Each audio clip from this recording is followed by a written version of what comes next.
G'day, Brett here. In this video I'm going to talk about various ideas I now have to convert my Defender into an even better touring vehicle. I originally converted my Defender over the space of 3 years and documented the whole thing in a 6-part YouTube series called Land Rover Defender Expedition Vehicle Build. And that included a 7th video, a review after 10 months of travelling on the road in 2015 during my trip around Australia. Since that time, I've gotten a bit older, a bit wiser, and I'm now 35, over the hill into that next phase of my life heading towards 40. So my demands and wants have changed a bit.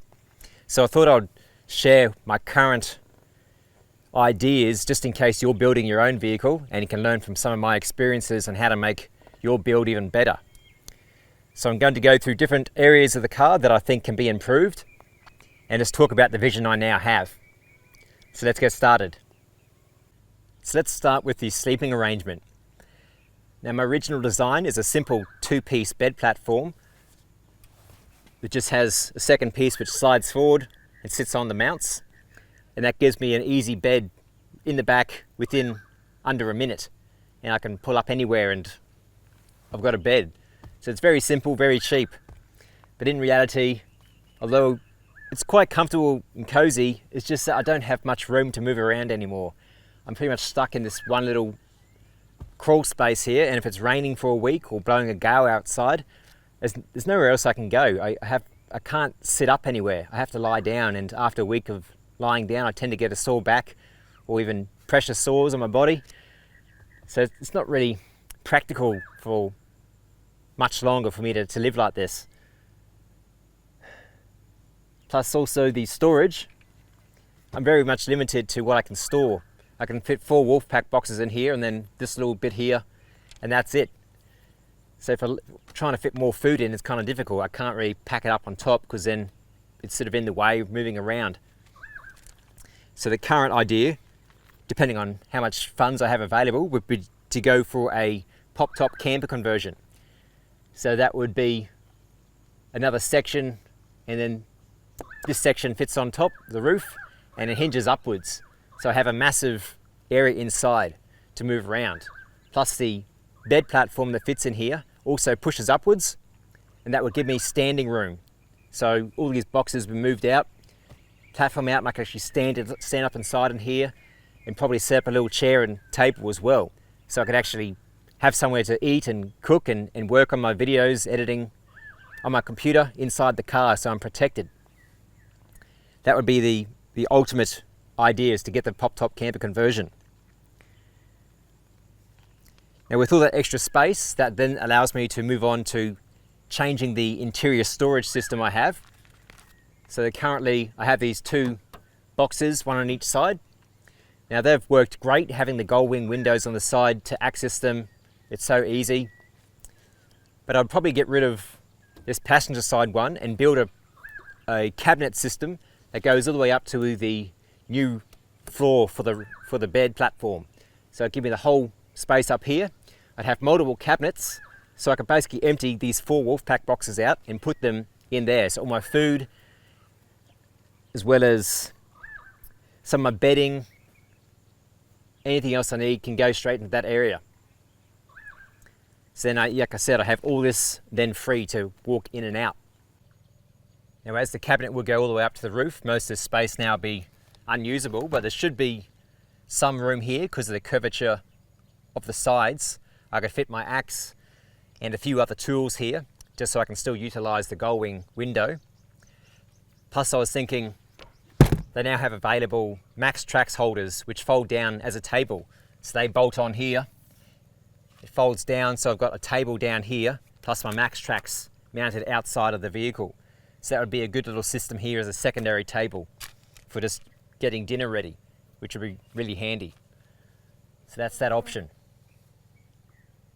The main concern of having all these 4 boxes though, built upwards like this, would be putting virtually all the weight on this one side. So all on the rear passenger wheel. I'd have to see how that goes, but I think it probably would be okay. It's basically fairly left anyway. It'd just be a matter of checking it once I've fully packed all the cabinets and see what the springs are like, whether I need heavier duty springs to boost the level back up or not. That's the only issue I can think of. But that would give me much better access. I can walk in here, push the roof up, get to all the different cupboard doors, save me having to drag these boxes in and out, and I have my room in there so I can put my table and chair in there and sit inside. As I no longer have the bed platform, I would no longer need to have all the space free so I can crawl into bed each night. So I'll be building a cabinet system in here for all my film gear. So something that fits up most of this room and has a few different lockers for my cameras, lenses and that, and a room for my tripod, but has a gap here so I can still reach in and pull out my jerry cans would probably be really good. Because at the moment most of my film gear just sits in the passenger footwell and on the passenger seat. So it's getting dusty, dirty, it rattles around. Having an actual cabinet that's lockable here would be a much better, safer system for me. Now I'd still have these two boxes mounted in place. That's one for my recovery gear, two for all my spare parts for the car. I think they can stay there and the cabinet would just fit in this area here. But I could put a little table, fake table over the top here maybe, where I can then sit and edit up the back end here, but yet still access these boxes from the rear door. Now for food storage, I've got the two Wolfpack boxes full of food and the 32 litre Engel. Now I'm thinking the Engel's a great fridge, I'm loving it, but it's too small for when I'm staying somewhere longer than about 5 or 6 days. It's either a fridge or a freezer, but not both. So if I'm staying somewhere 8+ days, like I currently am, I basically run out of meat, well, fresh meat, within about 5 days or so, as I've eaten it all. And vegetables sort of take up a lot of room too. So it's not big enough to stay on road really long, longer term. So I'm thinking I need something bigger, and Engel do make a combo unit, which is a couple models up from this, which has like a 32 litre fridge, and then it has like a 13 or so litre freezer section as well. And they open up backwards like this. I've done the measurements, it would basically fit. It's a little bit bigger, but that would give me much more longer term options. So having a freezer, I can put all the meat in the freezer and then just keep all the other fruit and veg in the fridge section. So that needs just an upgrade, I think. If you're the type of person who only does like short stays and you keep going back into towns, then something like this 32 litre for one person, that's plenty for me. But like I said, I really like going places a bit longer so I can take it all in. And some country towns, they don't have many options. Some service stations are the local town post office, bank and convenience store all in one. So they don't have many options there to choose from. So it's better to buy it in the bigger towns on your way through and carry it in. So that's the food side of things. Just a bigger fridge would help me out a lot better for longer term traveling. Now having the side cabinet go up towards the roof here, it'll give me a big space here in order to fit all my electrical accessories. So I've got my DC to DC charger down here already. I can move that up along with my fuse box and some other sockets, as well as maybe a power board, so I can charge all my batteries in one spot for my filming, which would be really nice to have. And just mount the inverter in one spot. So that would give me that extra option of having that space to put those things. And plus I can access them straight from the store and see what the battery is doing. So for my solar panels, I've got the 3 panels. The front one's 130 watts, and I've got 2 155 watt panels for a total of 440 watts. Now the front one just runs my fridge and some of the front accessory plugs, like which powers my GPS and any other little 12 volt sockets I plug in, my iPod, and that runs the fridge perfectly fine virtually the whole year through, as long as it's not raining for a week or overcast, or I don't camp under a tree for a couple of days. Otherwise I'll have to flip the switch on my dash and charge through the alternator to join the 2 starter and secondary battery together to get the charge. Now all up, each of these panels weighs around 15 kilograms. So that's plus the rack, which probably weighs another 15 kilograms to 60 kilograms of weight just for these panels and rack. Now I want to convert these down to a thin panel type, which you glue down onto the roof, and they weigh around 3 to 4 kilograms each. So I'd save about 48 kilograms in total. assuming I can find panels just the right size. I have found a manufacturer that has really good quality glue down panels, which I'd likely use, but due to the curvature of the roof, I'd have to just find out exactly where that curvature finishes and see how many panels I can fit on. Because those rear two panels, they power my laptop and the camp oven. So the laptop tends to take a lot of juice while I'm editing for many hours. So getting rid of all that weight and having that weight saving would be good.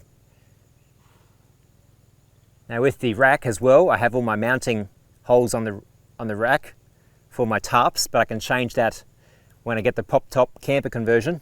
I'll show you what I'm going to do for that. Now with the pop top camper conversion, they typically have a lower aluminium frame the whole way around to strengthen the roof, and that's a perfect area for mounting accessories onto. Typically it's used for things like fold out shelters, but I don't really want all that extra weight and expense. So what I would do is mount a full length rail, some of that tie down rail you see typically in stores that have little push in clips, that little ring holes, I guess. I can put as many of those in as I want, and then just use carabiners to hook the tarp in to each individual hole and pull it off like that. So that would be very easily done. And all my lights, they could also be mounted directly to the bodywork for the pop top roof. So it really saves all that, 48 kilograms of just weight, mostly just glass and aluminium frames up there for these panels. That's the idea at this point in time. So in addition to some of the questions I might be thinking right now is, why don't I just get a rooftop tent? Well, there's a few reasons why I won't. A, it means adding another probably 30 or 40 centimeters on top of the roof. And as it is, trying to get car parks whenever I go to big cities and towns, most shopping centers have undercover multi-level parks, and it'd just be too tall for me to get in. As it is, I struggle at 2.1-ish meters. So all that extra height would just be out of the question for me. Plus then the expense of an additional roof rack capable of storing the rooftop tent.